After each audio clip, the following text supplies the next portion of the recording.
तो पणसर तो तरकारी बहुत थर बनइले चलतु आज आपण मानक पणस कोफ्ता तरकारी बनईकी देखी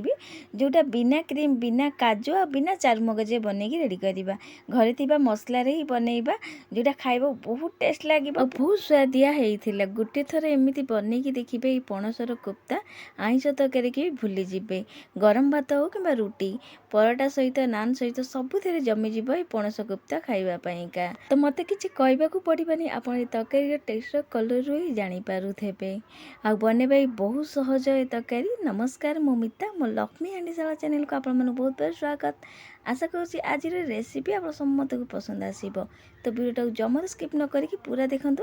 देखी सारापर जब भल लगे please video like comment share करो जमर भूल। तो सुआदिया पणस कोफ्ता तरकारी बनवाई प्रथम सीझा पणस दरकार तो छोट साइज पणसटा को बढ़िया भाव चोपा छड़ेकी प्रेसर कुकर हलदी लुण पानी देकी सीझेकी कष पानी काढ़ी देजी आउठी आप देखिपारे केते बढ़िया भाव पणस सीझी सारी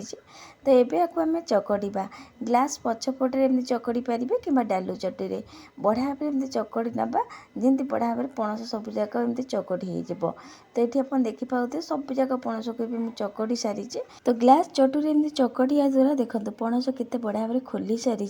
आउ जहाँ गेटा अच्छी पछे आम जो हाथ चकड़ी चकड़ी हो तो बाइंडिंग हाफ कप काटी बेसन दे दूची गोटे छोट साइज पियाज काटिकी नहीं चुना चुना कर हाथ में मकचिकी दे दूची हाफ चामच हलदी गुंड हाफ चामच किचेन मसला कौन सी किचेन मसला आप पारती ये स्वाद अनुसार लुण हाफ चामच दे दूची हाफ चमच गोटा जीरा हाफ चमच गरम मसला हाफ चमच जीरा गुंड हाफ चमच धनिया गुंड ये दे दूची हाफ चमच काश्मीर लंका गुंड अल्प दूची सब जिन दे सारापर अदा रसुण कंचा लंका बटा ये दे दूची तो ये आप बेसन कम देवे अधिका बेसन जमा देवेनि तो ये मुझे हाफ कप खंडे बेसन देती तो मोर हाफ कप खंडे बेसन पूरा बढ़िया भाव परफेक्ट होता तो बेसन टी आप कम देवे जदि अधिका बेसन देदेवे ये बेसन बेसन कोफ्ता हो जमारू पणस कोफ्ता तरकारी लगे ना तो ये देखो भल भाव को मिसई सारी एवं आम हाथ को बढ़िया भाव धोई आसवा तेल हाथ होना ये हाथ में लगे तो तेल हाथ होमें टी गुड़ा करनवा पूरा बॉल सेप करनवा तो छोट छोट ये आम बनइबा जोटा आखि के देखा सुंदर देखा आ कोफ्ता आमर आगू गले बढ़िया भाव सीझब सुधा तो ये आप जमारू बेसन अधिका देवेनि फाड़े ये मुझे पणस तार अधे ये माने हाफ कप खंडे ये बेसन देती बेसन अधिका जमारू देवेनि बेसन दिंतु कि कॉर्नफ्लोर पाउडर कि आप आ जगह दे पारती मैदा भी दे पारती किंतु बेसन देले बहुत बढ़िया लगे तो ये देखो सब जगह कोफ्ता को बनई सारी आउ ये देखिए तेल को मुझे आगुरी बसई देती गरम हवा को एबे आमे गोटे गोटे करके हमर कोफ्ता गुरा देदेवा सबूक दे सारापर गैस फ्लेम टा लो टू मीडियम फ्लेम रखिकी एपट सेपट कर छाणा जहाँद्वारा भितर भी बहुत बढ़िया भाव सीझब हाई फ्लेम जदि आपको देदेवे माने बेसी तेल जदि गरम हो तो देदेवे ताले ऊपर कलर हो भितर भल भाव सीझब ना तो ये देखो अधे कोफ्ता ये मुझे तो सबूक दे सारापर कड़े दी पटू धरिकी टिके नाक एपट सेपट करनवा तल उपर जमी कोफ्ताटा हो तलू लगे ना तो ये गैस फ्लेम कम करके छाड़ीदे बढ़िया भाव कोफ्ता छाणी हाँपाइका से पर्यटन आम मसला बनई ना ग्राइंडर जार ये नहीं जाइए देख पाते दीटा बड़ साइज पियाज को काटिकी नहीं दे दूची हाफ चमच गोलमरीच गोटा गोलमरीच चक्री फूल ये नहीं खंडे तापर ये खंडे डालचीनी नहीं आ बड़ गुजुराती ये मुझे सब जिन देलापर ये जाई फल दबा तो जाई फल बहुत कम देवे अधिका देवेनि खंडे जाई फल दे देपर ये जीरा हाफ चमच देदेबा सब जिन दे सारापर अल्प पानी देकी एबे आमे चिकन करके बाटी आने यही मसला आम तरकारी टेस्ट द्विगुणा बढ़ेब तो मसला बाटीला जाए ये देखो कोफ्ता गोटे भारी ये मोर हो जाता आउ ये देख पाते केते सुंदर कलर भी आसीगला एबे आको आमे काढ़ी नवा बहुत बढ़िया भाव सेकी भी होईची आ सीझी भी जाइए एबे आको काढ़ीदबा आ बाकी जी कोफ्ता अच्छी ताकू भी ये देदेबा तो ये होता ये देखो मसला बहुत बढ़िया भाव बाटी आनी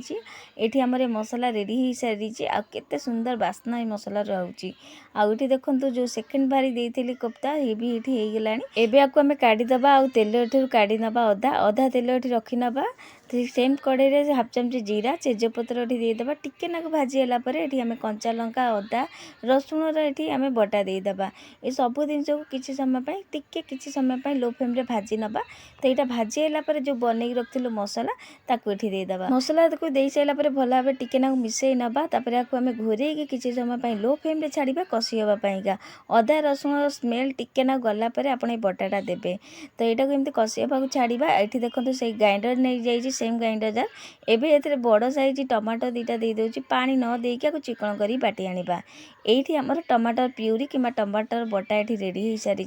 एवं आपको आम सैड्रे रखा आउ ये देखो जो कोफ्ता ठंडा हो गला एवं आपको भांगिकी देखा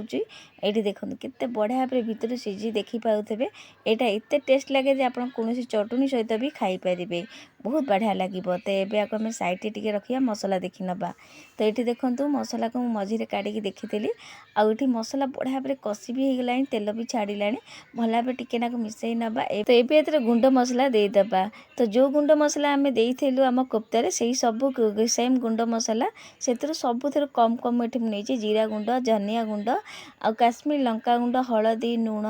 तापर ये आम देदेबा किचेन मसला आपण पाखे जो कौन किचेन मसला अच्छे आप दे पारती। तो बेसी किसी ये मसला दबा दरकार नहीं कहीं कोफ्तार भी आम मसला देचु। तो ये बहुत कम कम मसला मुझे देपर आम जो टमाटर बाटिकी नहीं ताकू ये देदेबा ये सब जिन को दे सारापर अल्प पानी देकी भल भाव में मिसई नवा। आउ ये देखूँ केते सुंदर कलर भी आसीगला काश्मीर लंका गुंड राग दिएनि बढ़िया कलर भी दिए ये देखूँ भल भाव में मिसई सारापर एवं मुझे पानी दे दूँगी। तो पानी जो ये देवे अधिका करके देवे कहीं आधे जो आम कोफ्ता दबा कोफ्ता पानी भी सोप कर से अधिका पानी दे दे पानी देकी भल भाव मिसई नवा। ये धनिया देदेबा कस्तूरी मेथी पत्र। तो ये दीटा जाक कोफ्तार भी देवे मु दबा को भूली जाइए निश्चिंत देवे बहुत बढ़िया लगे कोफ्ता। तो गोटे फुटना आसीगला आम ये कोफ्ता सबूक देदेबा ये देखो फुटीगला एवं सबूक कोफ्ता को दे सारापर घोरे कि आम 10 मिनट जाए छाड़ा बढ़िया भाव में कोफ्ता गुराक तरकारी झोल जमी सोप कर बहुत बढ़िया भाव जमी हम।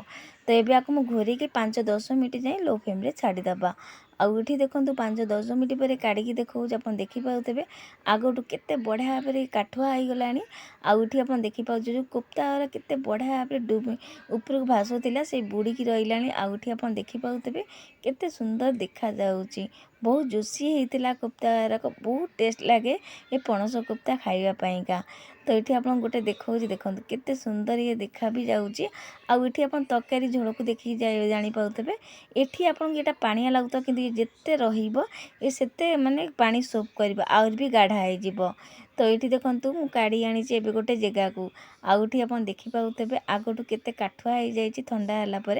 लास्ट को कटा धनिया पत्र या सजई नवा। रेडी होगा ये सुंदर पणस कठार कोफ्ता तरकारी बिना क्रीम बिना चारू मगज बिना काजू बनईचु आम आपको देखिकी जानीपारे केते सुंदर आपको कहीं देखिकी कह भी पारे यहाँ आम बिना काजू बिना चारू मगज क्रीम रे बनईचु पूरा रेस्टोरेंट स्टाइल देखा जमी से टेस्टी थिला ये तरकारी पणस कठार कोफ्ता तरकारी रुटी हो कि परोटा नान गरम भात सहित बहुत बढ़िया लगे खाइबापा हाथ चाटिकी खाइबे पणस कठा कोफ्ता थरे निश्चिंत बनईकी देखिए एमती आपण मैंने तो कोफ्ता तरकारी बहुत थर बनई थे कि थरे एमती थरे बनईकी देखो पणस कठार कोफ्ता ये पणस कठा कोफ्ता आगे आइंष तरकारी भी फिका पड़े निश्चिंत थरे बनातु निजे खातु घर लोक समूह खाइबा दिंतु केमी लगे आपण मानकर अनुभव निश्चिंत शेयर करेंगे। मु पुणी आ गोटे नुआ रेसिपी नहीं आसबि आज रोचे जय जगन्नाथ।